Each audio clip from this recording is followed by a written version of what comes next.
Peter B. Collins. Peter B. Collins, news and comment. It's Thursday, April 19th, 2018. A quick technical alert. Yesterday, we discovered a glitch with our feed to YouTube, and most of the podcasts posted there since April 4th were marked private. We don't know who's responsible for that. We think it was a coding error.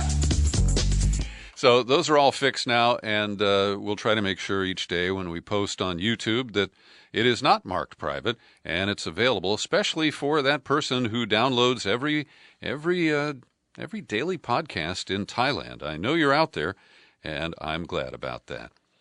Well, earlier this week, Greg Palast was here at the Secret Studio, the investigative reporter whose work is widely heard in Britain and also in print there in The Guardian. He's on the BBC over there, but most of his reporting is undercovered here in the United States. And one of the things we talked at length about in our in-depth interview is Kris Kobach of Kansas. Kobach spells the name Kris with a K, Kobach starts with a K, Kansas starts with a K, and it's easy to remember him as the KKK guy. Now, his racism is not wrapped up in white sheets, but it's in voting laws. And he is the guru who really designed, the architect of the voter suppression schemes that put Trump into the White House after the 2016 cycle. And yesterday, the federal judge who's been presiding over a case brought by Palast and the ACLU in Kansas rebuked Kris Kobach, calling him a liar. She used the polite language that he had repeatedly acted disingenuously. Those are the words of U.S. District Court Judge Julie Robinson in Kansas City. She chastised Kobach for failing to treat the voters affected by the ongoing court case the same as all other registered voters in accordance with a previous court order. The term register, she wrote, is not ambiguous, nor should there have been any question that those voters were to be treated just like any other registered voters.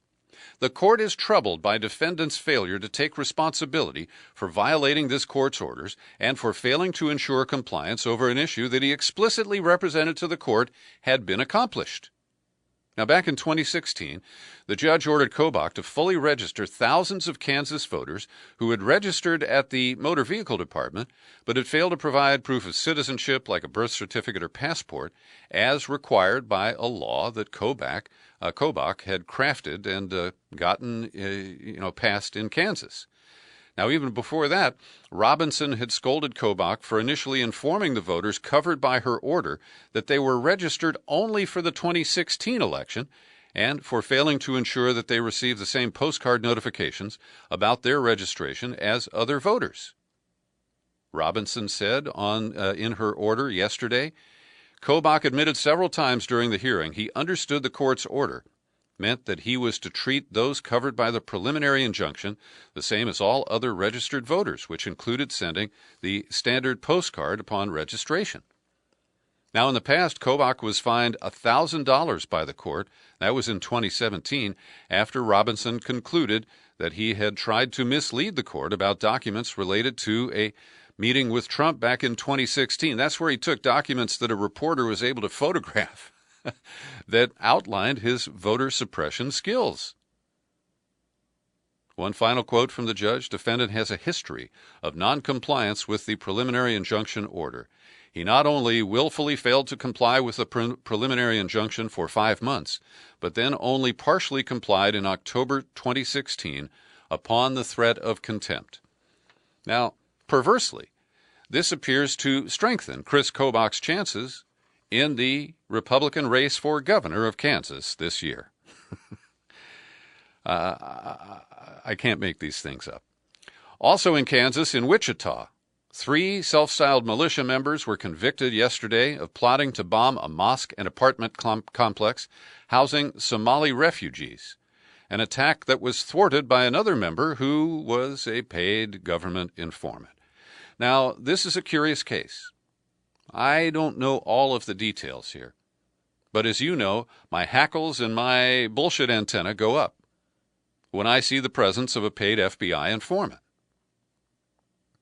This is the tactic that has been used to frame hundreds of Muslim Americans for crimes that were concocted by the FBI, by paid informants, by their handlers. And this could be one of those cases. The difference is it's 3 white guys, Patrick Stein, Curtis Allen, and Gavin Wright. And the testimony at the trial indicated that these guys are pretty serious racists.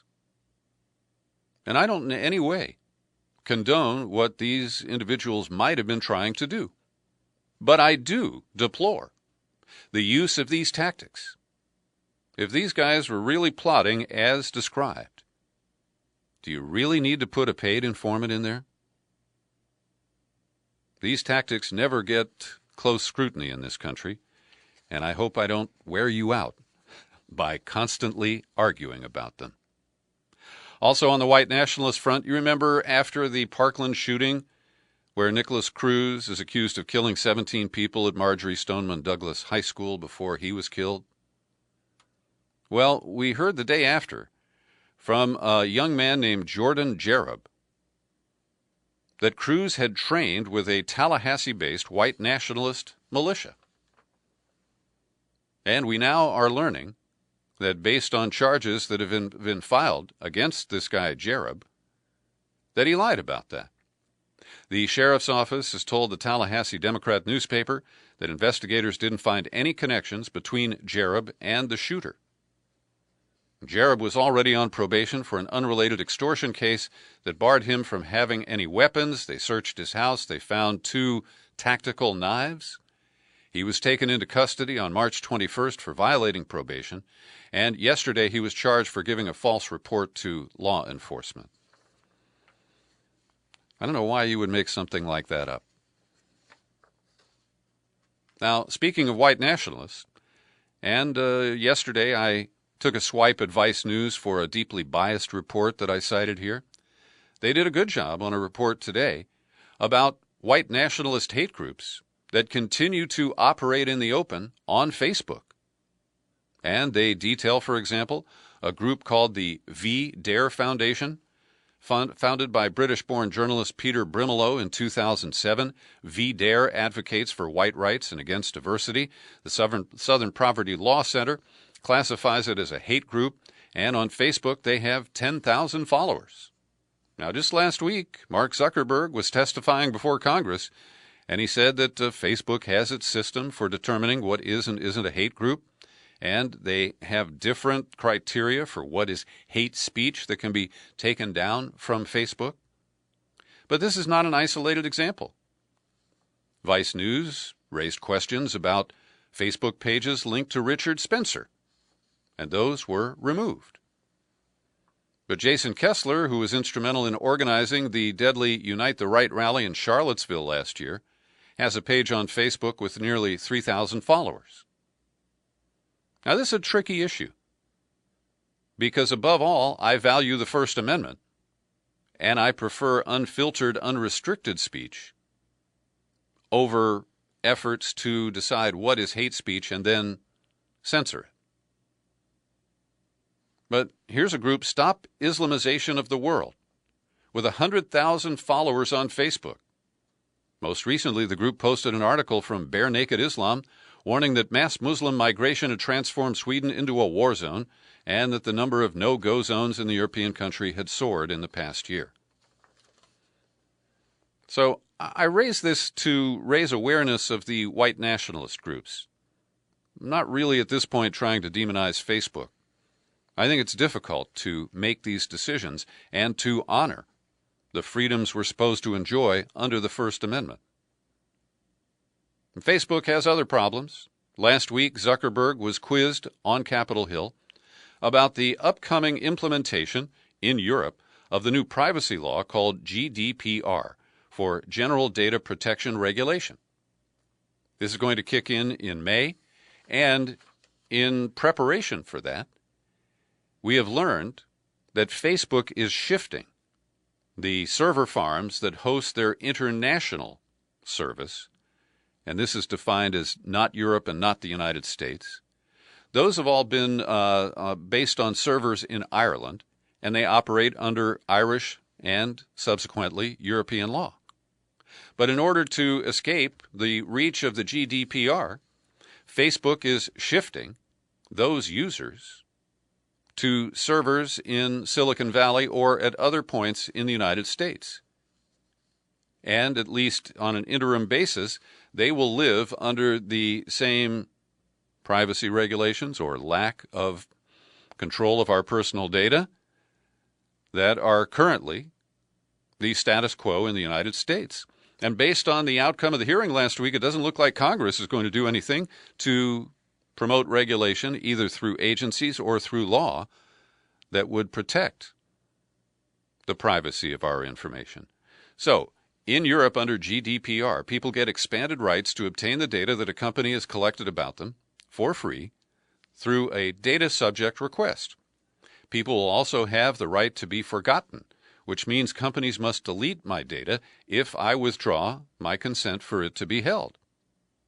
And one of the raps on Facebook is that their revised privacy protections still are based more on people opting out, meaning that you default into consent or approval, and you have to affirmatively withhold it or withdraw it in order to enjoy some modicum of privacy.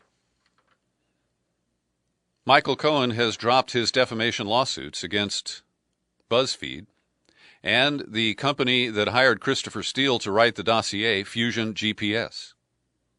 Now, Michael Cohen's pretty overwhelmed with legal issues right now, and he's likely to be indicted following the warranted raid. When I say warranted, it wasn't warrantless. They used warrants to raid his offices and collect information. And this also suggests that Cohen is no longer trying to fight the fight, that he was never in Prague. That was one of the key details in the Steele dossier that he flatly denied. And there are other issues there related to Cohen that showed up in the Steele dossier.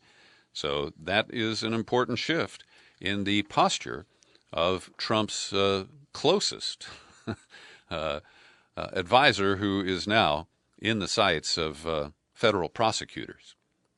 The legal battle between Karen McDougal, the former Playboy model who said she had an affair with Donald Trump, and she apparently, not like Stormy Daniels, that was much more of a, well, she didn't appear to want it, Stormy didn't, but Karen McDougal, in the interview she gave to CNN, suggested that she was in love with Trump and she thought he was in love with her, and at any rate, as you know, she sold her story to the National Enquirer, which is owned by AMI, American Media something, Incorporated, and AMI sat on the story. They killed it. They paid to hush her up. And so she has negotiated her exit from that contract. She's now able to tell her story and sell her story elsewhere, but she does have to kick back 10% of the profits up to $75,000. If, for example, Penthouse or Playboy or I don't know who else tries to buy her story. Former FBI Special Agent Terry Albury has pled guilty to disclosing documents to a reporter and unauthorized retention of a document in violation of the Espionage Act. They're both felonies, and he faces up to 5 years in prison. He's an African-American who was working at the FBI office in Minneapolis, and he is considered to be a whistleblower. I guess the problem is that he decided to leak his document to The Intercept.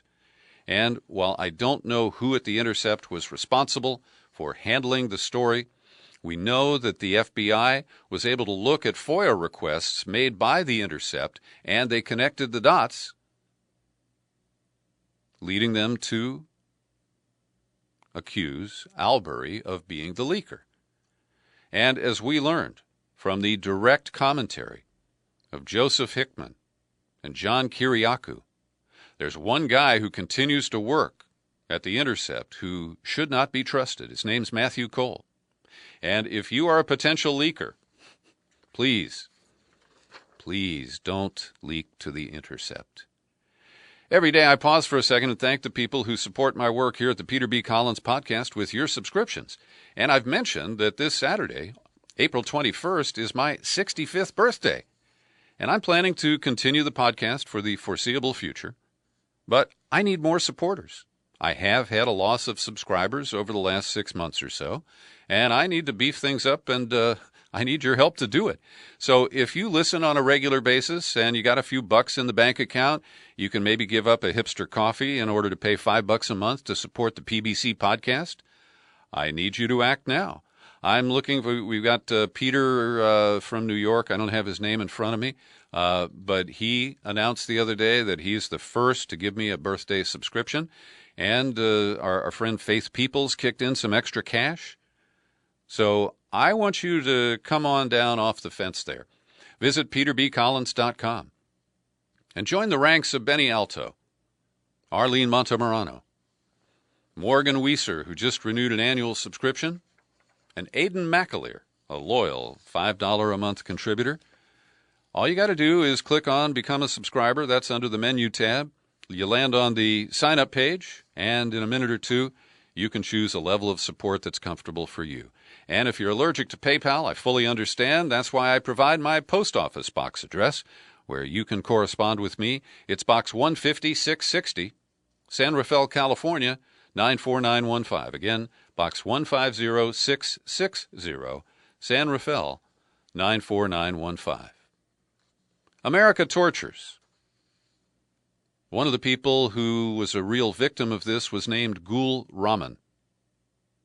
He was tortured while being held, I believe, at the salt pit outside of Kabul, Afghanistan.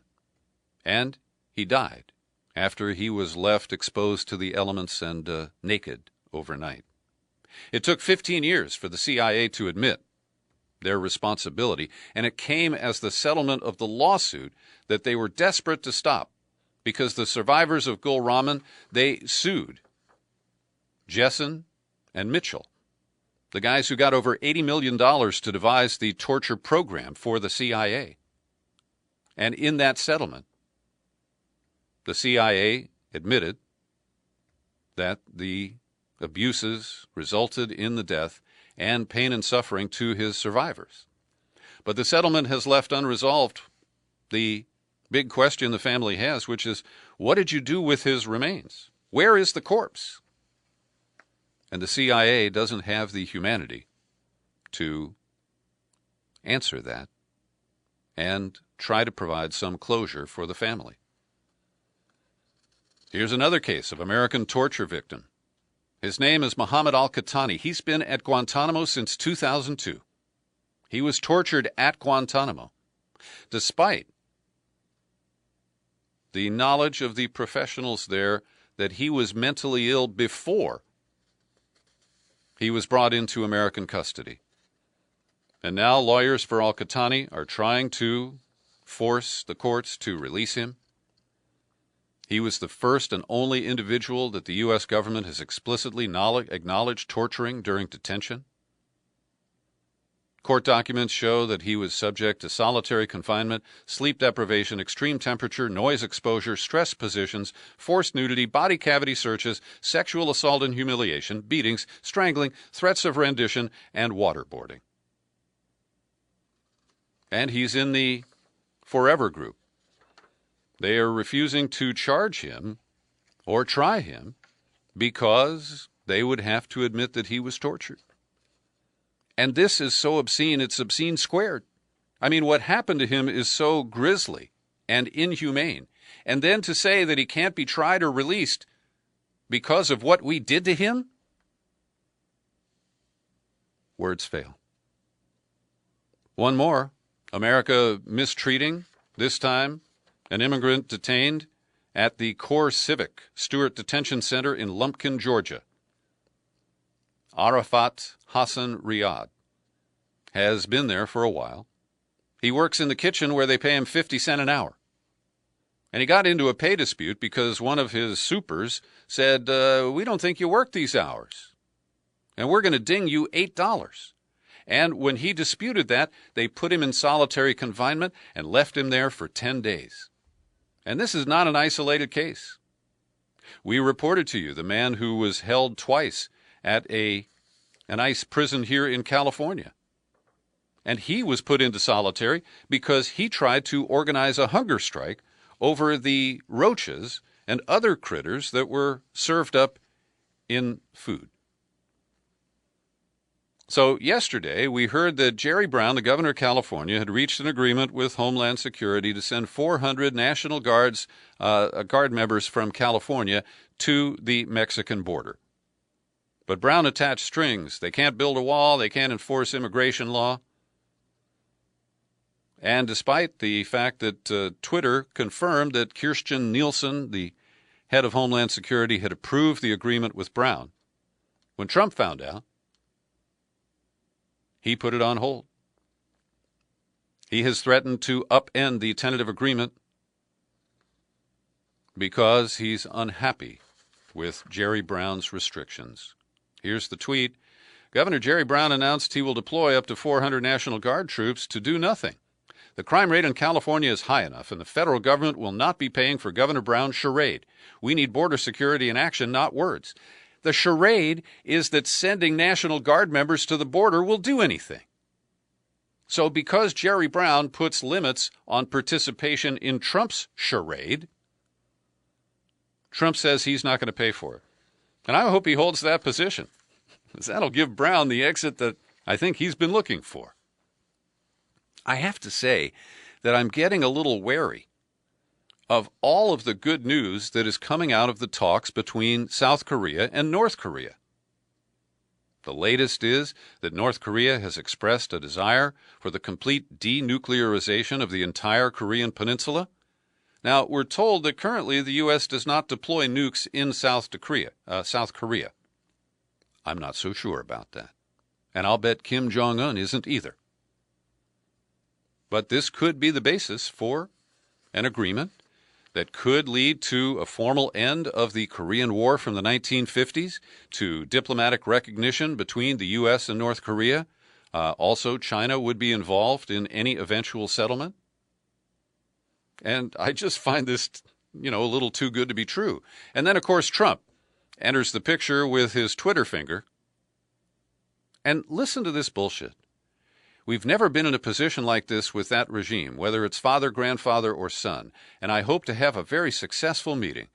If we don't think it's going to be successful, we won't have it. We won't have it.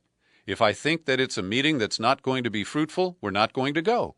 If the meeting, when I'm there, is not fruitful, I will respectfully leave the meeting and will continue what we're doing or whatever it is that will continue, but something will happen. What is this gibberish? I mentioned yesterday how much Trump loves to try to throw his counterparts, his adversaries, off balance. But this is ridiculous. This is calculated confusion. This goes beyond just a little constructive ambiguity. To say, hey, if you don't give me the right hairspray when I get to this summit meeting, I'm going to walk out. And now we know that Kim Jong-un has a wife. He has promoted her to the rank of First Lady. Her name is Ri Sol-ju. She's a former Korean pop singer. And it appears that he will bring her to the summit. Now, wouldn't it be great if she and Melania go shopping? What would they say to each other? I've linked in the show file for today's podcast to an interesting video report at the New York Times today, which is covering some developments in medical science research that indicates there may be a drug to treat drug addiction. I know that sounds a little bit convoluted, but the scientists, and I looked at part of this video, have used a drug on rats that essentially blocks the transmission of heroin or opiates from the main part of the body to the brain. And that's where the addiction occurs. I find that fascinating. We'll see where it all leads. Also, the authorities in Minnesota have closed the investigation into the drug overdose death of Prince, and while no charges are being filed, one Minnesota doctor has agreed to pay a $30,000 fine for an illegal prescription. Allies of Trump are pressing Rod Rosenstein. He's the number 2 guy at the Justice Department. Because of Sessions' alleged recusal, he is responsible for the Mueller investigation.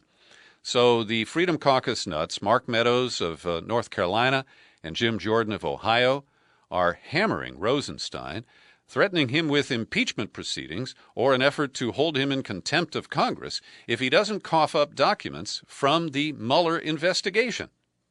Now, given what we've seen Devin Nunes do in the House Intelligence Committee, when he cooked up that memo about the FISA court and all that stuff,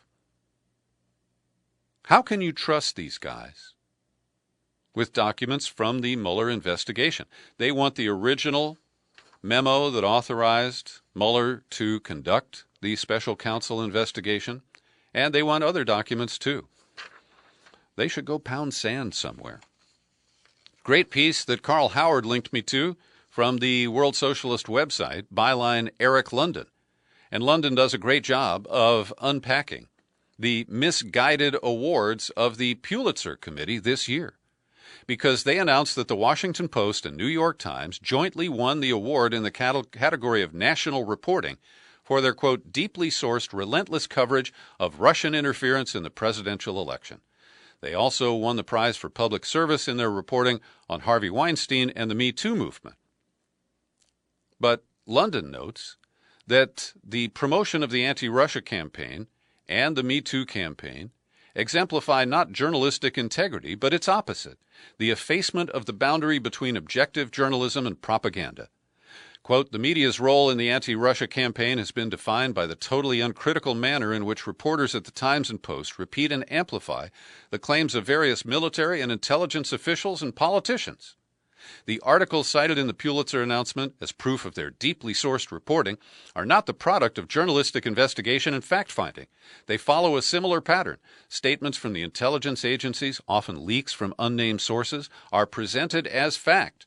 The newspapers take the talking points they've been fed, repackage them for mass consumption, and present the result to the public as news. And I would also add to this that one of my complaints is that I strongly suspect that we have been seeing games played where the New York Times says we've got 2 anonymous sources that give us X, and then the Washington Post reports what the Times reported, probably based on the same 2 sources. And these are not independent reports. These are concocted bits of propaganda. One more bite here from Eric London. There is no attempt to present serious evidence to back up the allegations. Evidence that contradicts the official narrative is buried or totally ignored. News articles are editorialized in order to produce an effect dictated by unspoken political motives. This is not journalism. It is propaganda. I've linked to his screed in the show file for the podcast. Check it out. There's also a link to this Vice video report featuring Bernie Sanders, and it's on a whole different topic. It's about how to beef up and strengthen the United States Post Office. And Bernie has a whole range of ideas, including gift wrap services during the holidays and opening a bank at the USPO so that people who can't afford a commercial bank account or don't want one can cash checks or conduct other business. You can buy a money order at the post office, but it's not quite the same as a payday lending center. So take a look at that. I think it's interesting.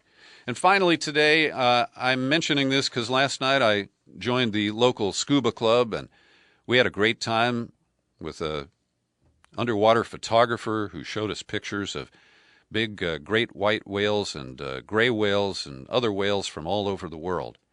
And scientists in Australia have announced that an underwater heat wave that damaged huge sections of the Great Barrier Reef in 2016 spurred a die-off of coral so severe that the natural wonder will never look the same again. Nearly 1/3 of the reef's coral were killed when ocean temperatures spiked in 2016.